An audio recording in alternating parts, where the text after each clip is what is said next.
गर्मियों के दिन आ रहे हैं और महालक्ष्मी सेल्स आपके लिए तैयार है लेटेस्ट कंज्यूमर अप्लायंसेस के साथ। Branded air conditioners, best brands, best offers के साथ आपके लिए अवेलेबल है महालक्ष्मी सेल्स में। एयर कूलर्स जो आपके पूरे घर में ठंडी हवा से आपके दिन को और खुशनुमा बनाए। Single door refrigerator, double door refrigerators, inverter battery, deep freezers, विजी cooler, LED televisions, semi and fully automatic washing machines, water purifier, RO plus UV, आटा चक्की, water dispensers, water coolers, mini refrigerators, सभी appliances बेस्ट ब्रांड्स के best offers के साथ आपके लिए available है Mahalakshmi sales में।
महाराष्ट्रातल्या भारतीय जनता पार्टीच्या कार्यकर्त्यांसाठीच नाही तर पूर्ण देशातल्या कानाकोपऱ्यातल्या भारतीय जनता पार्टीच्या कार्यकर्त्यांसाठी आणि भारतीय जनता पार्टीच्या समर्थकांसाठी खूप आनंदाचा दिवस आहे।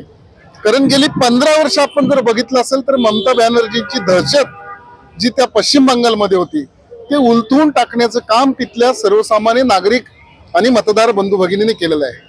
यासाठी आमचे देशाचे पंतप्रधान आदरणीय नरेंद्रभाई मोदीजी असतील, अमितभाई शाह असतील, नितीन नवीनजी असतील आणि आमचे महाराष्ट्राचे मुख्यमंत्री आदरणीय देवेंद्रजी असतील, या सगळ्यांनी घेतलेली तिथं जी मेहनत आहे त्या ठिकाणी जाऊन प्रचार करणं, प्रसार करणं, छोट्या छोट्या बैठका घेणे इथपासूनच्या सगळ्या गोष्टी त्या ठिकाणी केल्यानंतर जनतेलाही कळालं, सर्वसामान्य नागरिकांना समजलं की ममता बॅनर्जीने इथं उलटून टाकलं पाहिजे। आणि आज खरं इतिहास घडलाय।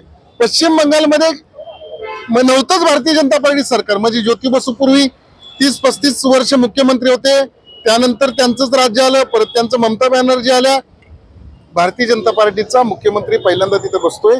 खूप आनंदाची गोष्ट आहे। त्याचबरोबर आसाममध्ये सुद्धा पुन्हा भारतीय जनता पार्टीचं खूप बहुमतात सरकार आले, त्यामुळे दोन्ही राज्यांच्या नागरिकांचं, सर्वसामान्य मतदारांचं मनापासून आभार मानतो। आम्ही आज कल्याण जिल्ह्याच्या वतीनं नंदू परबांच्या आमचे जिल्ह्याचे अध्यक्ष नंदूजी परब यांच्या नेतृत्वामध्ये आम्ही सगळेजण या ठिकाणी जल्लोष करतोय।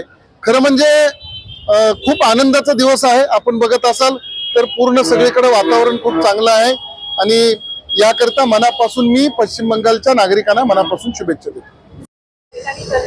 एवढं सांगेन की पुन्हा एकदा श्रीराम जिंकले आणि शूर्पणखा हारली।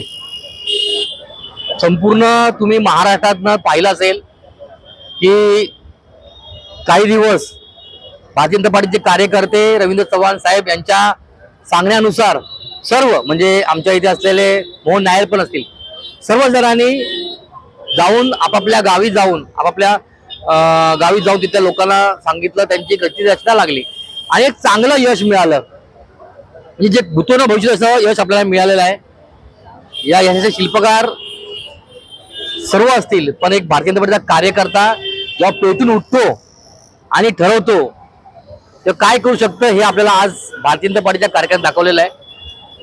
ज्या ठिकाणी अशी एकदम खुनशी राजकारण चालू होतं ते सत्ता फक्त भारतीय जनता पार्टीच्या कार्यकर्त्यांनी सगळ्यांनी ठरवलं देशातल्या, आणि अख्खा देश उठला, देशाच्या सर्व कार्यकर्त्यांनी ठरवलं आणि देश उठला आणि तिथली सत्ता पलटी करून टाकली। तर श्रेय सर्वांनाच आहे। त्यात अगदी तो आमचे मोदी साहेब असतील, छोट्या छोट्या आमच्या बूथ प्रमुख असेल, त्या सगळ्यांनी जी मेहनत, तिथल्या ज्या सगळ्यांनी मेहनत घेतली आणि त्यामुळे हे सगळं पडलं, हे सगळी सत्ता पलटी झाली। आणि मी विशेष करून चव्हाण साहेबांचं सुद्धा मी अभिनंदन करत इच्छितो या दिवशी, कारण संपूर्ण महाराष्ट्रामधील केरळ असतील, आसाम असेल, पश्चिम बंगाल असेल, या ठिकाणी राहणारे तिकडनं जेवढे हा महाराष्ट्रामध्ये आणि सर्व जे त्यांच्या कार्यकर्ते असतील आमचे भाजपाचे, त्या सगळ्यांना जाऊन सांगितलं होतं की तुम्ही तिकडे जा आणि भाजपाचा प्रचार प्रसार करा आणि आपली सीट निवडून आली पाहिजे, यासाठी एक रचना लावली होती, यांची रचना होती. त्यामुळे त्यांचंही मी अभिनंदन करतो. धन्यवाद. ताज्या घडामोडींसाठी स्वानंद न्यूजला सबस्क्राईब करा आणि बेल आयकॉनवर क्लिक करा.